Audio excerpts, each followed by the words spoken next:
12 റോഡുകളാണ് തലസ്ഥാനത്ത് സർക്കാർ നവീകരിച്ച് സ്മാർട്ട് റോഡുകളാക്കിയത്. റോഡുകൾ സ്മാർട്ടായതിന്റെ ക്രെഡിറ്റ് സംബന്ധിച്ചാണ് പുതിയ വിവാദം. സംസ്ഥാന പദ്ധതി എന്ന് വരുത്തി തീർക്കാൻ സർക്കാർ ശ്രമിക്കുന്നുവെന്നാണ് BJPയുടെ ആരോപണം. എന്താണ് സർക്കാരിനും കോർപ്പറേഷനും പറയാനുള്ളത്? അതുപോലെ BJP എന്തുകൊണ്ടാണ് ഇതിൽ ഇങ്ങനെയൊരു ക്ലെയിം വെക്കുന്നത്? നമുക്കതിന്റെ വസ്തുതകൾ പരിശോധിക്കാം. വിവരങ്ങളുമായി സുനിഷ അയലൂരും റോഷിപാലും ചേരുകയാണ്. അപ്പോൾ സുനിഷ വേഴ്സസ് റോഷിപാൽസ് ഓൺ സ്മാർട്ട് റോഡ്സ് നമുക്ക് തുടങ്ങാം. ആദ്യം സുനിഷ അയലൂരിലേക്ക്. Good evening Sunisha Ayalur. നഗരസഭയ്ക്ക് സ്മാർട്ട് റോഡുകൾ ഞങ്ങൾ കൊടുത്തു എന്ന് പറയുന്നു കേന്ദ്ര സർക്കാർ, BJP. സർക്കാരും കോർപ്പറേഷനും ഉദ്ഘാടനത്തിൽ അതോടൊപ്പം തന്നെ അതിനോടൊപ്പം നടക്കുന്ന പ്രചാരണത്തിൽ എന്താണ് ഈ റോഡുകളെ പറ്റി, സ്മാർട്ടാക്കിയതിനെ പറ്റി പറയുന്നത്? സുനിഷ. സുജയ, സ്മാർട്ട് റോഡുകൾ കഴിഞ്ഞ ദിവസമാണ് നാടിന് സമർപ്പിച്ചത്. പിന്നാലെ തന്നെ ക്രെഡിറ്റ് ആർക്ക് എന്നുള്ള അവകാശവാദം ഉയർന്നു കഴിഞ്ഞു എന്നുള്ളത് തന്നെയാണ് പ്രധാനപ്പെട്ട കാര്യം. ഏതായാലും സർക്കാർ പറയുന്നത് പോലെ ഇതിലെ ഫണ്ട് എന്ന് പറയുന്നത് കേന്ദ്ര ഫണ്ട് 500 കോടിയാണ്. ഒപ്പം തന്നെ സംസ്ഥാന സർക്കാരിൻ്റെ 500 കോടിയാണ്. ഒപ്പം തദ്ദേശ സ്ഥാപനങ്ങൾ 135 കോടിയാണ്.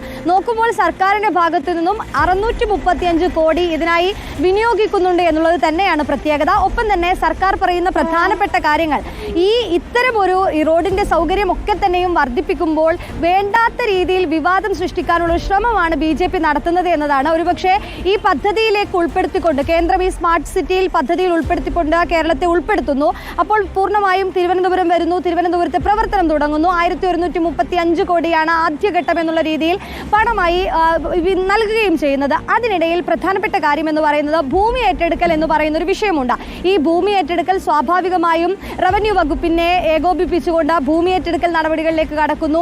മെറ്റീരിയൽ എത്തിക്കുന്ന നടപടികളുണ്ട്. അത് വ്യവസായ വകുപ്പും അടക്കം കൂടിയാലോചിച്ചുകൊണ്ട് അത്തരം നടപടികളിലേക്ക് കടക്കുന്നു.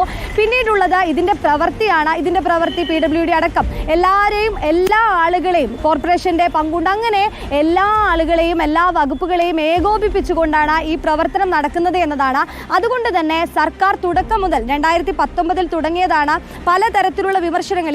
ഈ റോഡ് ഇത്തരത്തിലാക്കുന്നത് കൊണ്ട് തന്നെ പ്രാദേശികമായി ആളുകളെ കൃത്യമായി ഇതിനോട് യോജിക്കുക എന്നുള്ളത് പ്രധാനപ്പെട്ട കാര്യം തന്നെയായിരുന്നു. അതിന് കോർപ്പറേഷൻ വലിയൊരു പങ്ക് വഹിച്ചിട്ടുണ്ട് എന്നുള്ളതാണ് ആളുകളെ പറഞ്ഞു ബോധിപ്പിക്കേണ്ടതുണ്ട്. ഒരുപക്ഷെ 6 വർഷത്തോളം വലിയ രീതിയിൽ കുഴിയിട്ട് നമ്മൾ തന്നെ പലതവണ വാർത്ത നൽകിയതാണ്. കുഴിയിലൂടെ പോകേണ്ട അവസ്ഥയാണ് എന്നൊക്കെ. പക്ഷേ ആ ആളുകളെയൊക്കെ തന്നെയും അതിലേക്ക് എത്തിച്ചുകൊണ്ട് ഈ സ്മാർട്ട് റോഡിന്റെ കാര്യങ്ങൾ പറഞ്ഞുകൊണ്ട് ബോധിപ്പിച്ചുകൊണ്ട് മുന്നോട്ട് പോകേണ്ട സാഹചര്യം ഉണ്ടായിരുന്നു. അതൊക്കെ തന്നെയും കോർപ്പറേഷന്റെ ഭാഗത്ത് നിന്ന് നടത്തുകയും ചെയ്തിരുന്നു. അതുകൊണ്ട് തന്നെ നിരന്തരമായി ഈ ഓരോ വർഷങ്ങളിലും സർക്കാരിന്റെ ഭാഗത്ത് നിന്നും ഓരോ നടപടികൾ ഉണ്ടായിട്ടുണ്ട്. അതുകൊണ്ട് സർക്കാരിന്റെ പദ്ധതിയാണ്, അല്ലെങ്കിൽ സർക്കാരിന് അഭിമാനിക്കാൻ കഴിയുന്ന പദ്ധതിയാണ് എന്ന് പറയുന്നതിൽ എന്താണ് തെറ്റ്? അതാണ് സുനിഷ ഒന്ന് തുടരൂ.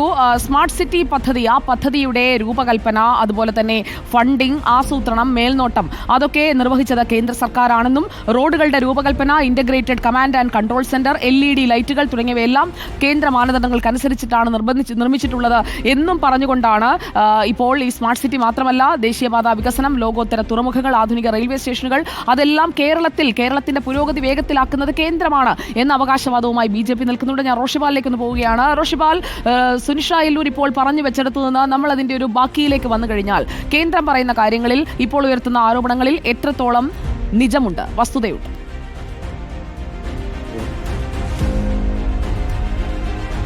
സുജയപാർവതി, കേന്ദ്രം അനുവദിച്ച തുക ഉപയോഗിച്ചാണ് ഈ സ്മാർട്ട് സിറ്റി റോഡുകൾ പൂർത്തിയാക്കിയത് എന്നാണ് BJPയുടെ വാദം. പ്രത്യേകിച്ച് രാജ്യത്ത് 100 സ്മാർട്ട് സിറ്റികളുണ്ട്. അതിൽ ഒന്നാണ് തിരുവനന്തപുരം.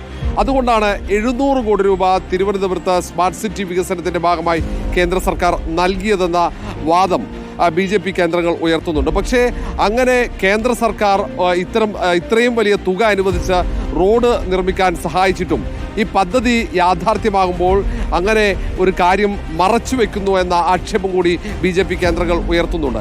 ഏതായാലും തിരുവനന്തപുരം നഗരത്തിൻ്റെ തലസ്ഥാന നഗരിയുടെ മുഖച്ഛായ ആകെ മാറിയിട്ടുണ്ട് ഈ സ്മാർട്ട് സിറ്റി റോഡുകൾ യാഥാർത്ഥ്യമായതോടെ. നേരത്തെ നമ്മൾക്കറിയാം, നഗരവാസികൾ ഏതാണ്ട് 2 വർഷത്തിലേറെ കാലമായി അനുഭവിച്ച ദുരിതത്തിൻ്റെ ഒരു ഫലം കൂടിയാണിത്. കാരണം പല റോഡുകളും അടച്ചിട്ടിരുന്നു, പല റോഡുകളും വലിയ കുഴികൾ തീർത്തിരുന്നു. അങ്ങനെ അവിടെ വെള്ളക്കെട്ടുകളായി ഗതാഗതം സ്തംഭിച്ചു, ഗതാഗത കുരുക്കുണ്ടാകുന്നു. അങ്ങനെ എല്ലാത്തിനും പരിഹാരമായി വലിയ റോഡുകൾ, മനോഹരമായ റോഡുകൾ നഗരത്തിലാകെ വലിയ നേട്ടമായി തന്നെ അത് സംസ്ഥാന സർക്കാർ ഉയർത്തുമ്പോൾ BJP ഇപ്പോഴും അത് തങ്ങളുടേതാണ്, അത് പ്രധാനമന്ത്രി നരേന്ദ്രമോദിയുടെ പദ്ധതിയാണെന്ന അവകാശവാദവുമായി രംഗത്തുണ്ട്. അതുകൊണ്ടാണ് ഇന്നലെ ഉദ്ഘാടന ചടങ്ങിൽ കേന്ദ്ര സർക്കാരിന്റെ പ്രതിനിധിയെ പങ്കെടുപ്പിച്ചില്ല എന്നാരോപിച്ച് വലിയ പ്രതിഷേധം സംഘടിപ്പിച്ചത്. തീർച്ചയായും കേന്ദ്ര പ്രതിനിധി ഉണ്ടായില്ല, പരസ്യങ്ങളിൽ പ്രതിപാദിച്ചില്ല. ഇത് രണ്ടുമാണ് കേന്ദ്ര പദ്ധതിയായിട്ടും ചെയ്യാത്തത് എന്നതാണ് BJPയുടെ പ്രധാനപ്പെട്ട ആരോപണം. Thank you Roshipal and Sunisha. നിങ്ങൾ രണ്ടുപേരും രണ്ട് പാർട്ടികളുടെ അല്ലെങ്കിൽ കേന്ദ്ര സർക്കാരിന്റെയും സംസ്ഥാന സർക്കാരിന്റെയും നിലപാട് എന്താണെന്ന് പറഞ്ഞു. പക്ഷേ നമ്മുടെ ടേക്ക് എന്താണ്? പൊതുജനത്തിന് ഉപകാരപ്പെടുന്ന ഒരു വഴി വരുമ്പോൾ അത് കേന്ദ്രവും സംസ്ഥാനവും ചേർന്ന് വേണം ജനത്തിന് നൽകാൻ.